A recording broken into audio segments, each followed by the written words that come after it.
Shalom Bracha, nous nous retrouvons aujourd'hui avec la deuxième Mishnah du 11e Pérec. La Mishnah nous parle du cas de Giyoret Shengeiru Banea Ima, c'est-à-dire une femme qui s'est convertie et ses enfants se sont convertis avec elle.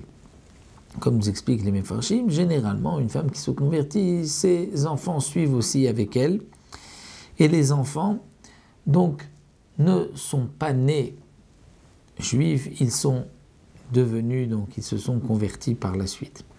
Puisque nous savons que tout celui qui se convertit n'a pas en vérité de lien de parenté avec ses proches, tous ses proches qui étaient ses proches avant sa conversion.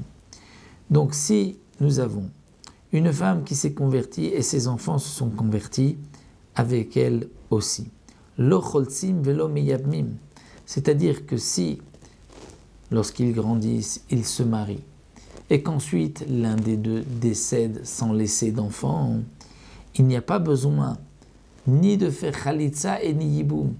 Ils ne sont pas frères, étant donné qu'ils se sont convertis après leur naissance, donc ils ne sont pas frères. Ils ne sont pas frères, et comme nous explique ici le Barthénora, cela voudrait dire que même si, comme nous allons le voir par la suite dans la Mishnah, Aflu orato shel rishon shelo bigdusha veledato bigdusha ve'asheni orato veledato bigdusha, c'est-à-dire que même si le premier, ce qui est important ici, c'est de savoir au moment de la conception, au moment de la conception, de la fondation, est-ce que la mère était juive ou pas. Si elle ne l'était pas, donc il n'y a pas de lien de parenté, même si c'était donc du même père, même si le père était juif, il n'y a pas de lien de parenté, parce que les Nérim, les convertis, n'ont pas de lien de parenté par le père. Donc ici, le Tana vient nous dire, même si orato shel rishon shel bigdusha, c'est-à-dire que le premier, au moment de sa conception, la mère n'était pas juive.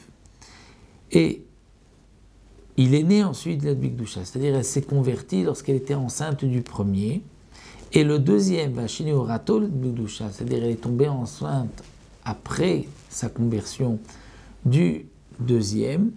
Malgré tout, les deux qui sont frères de la même mère ne peuvent pas faire yiboum ou khalitsa avec la femme d'un des deux si l'un décède sans laisser d'enfant. Pourquoi ?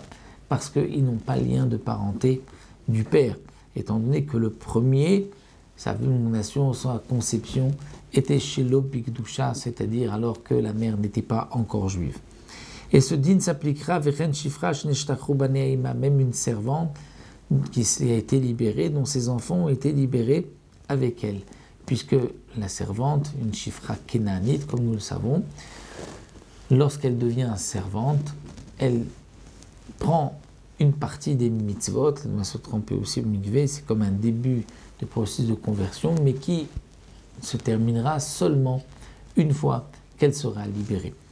Donc, elle est aussi considérée comme une convertie, et donc les liens de parenté ne sont pas, il n'y en a pas chez le converti, puisque un converti c'est comme katan chez Nolad, comme un enfant qui vient de naître. Donc là, la Mishnah vient nous enseigner que même si ce sont deux frères du même père, de la même mère, et même si ils sont nés tous les deux après la conversion de la mère, mais dans le cas où un des deux, la conception était avant la conversion de la mère, ils ne sont pas considérés comme frères, et si l'un des deux décède sans laisser d'enfant, il n'y a pas ni de mitzvah de khalitsa et ni de mitzvah de yiboum. Donc, c'est vrai qu'on se posera la question, pourquoi il n'y a pas de possibilité de yiboum, même si ce n'est pas sous forme de yiboum, mais puisque ce n'est pas son frère, donc il peut épouser la femme de celui qui n'est pas son frère. Alors les Mefarshim nous expliquent que ça reste une interdiction midé rabbanan, puisque ils ont quand même le même lien de parenté avec vis-à-vis de la mère. Donc les Chachamim ont quand même fait ont interdit de faire yiboum Midi Rabanan, c'est une interdiction. Ils ne pourront pas l'un l'autre épouser la femme de l'autre, même après le décès du premier. Une interdiction seulement, Midi Rabanan. Voici pour cette deuxième Mishnah. Et on se retrouvera, Bezrat Hashem, avec une nouvelle Mishnah, la Mishnah Gimel, avec un cas un peu plus compliqué, lorsque les enfants, on ne sait pas exactement c'est le fils de qui, il y a eu un mélange au moment de la naissance, donc nous verrons, Bezrat Hashem, toutes les conséquences dans la troisième Mishnah.